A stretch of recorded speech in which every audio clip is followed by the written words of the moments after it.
bienvenidos a Egipto. Mi nombre es Ramsés II. Contemplen mi creación, Abu Simbel. Ahora estaré en tierra sagrada. Adoren a nuestros dioses. Ra, padre de todo. Amón, Osiris. Anubis, dios del inframundo. Ya veo que ustedes adoran al dios de mi hermano Moisés. Tú, ven aquí. Sube. Serás sacrificado.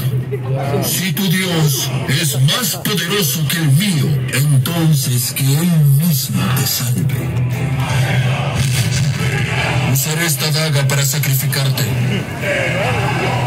Relájate para que no sientas dolor. Respira hondo.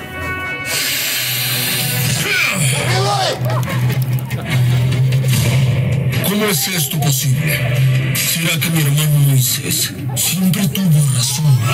Les pido que se marchen de mis tierras. ¡Ahora! ¡Vamos! ¿Qué esperan?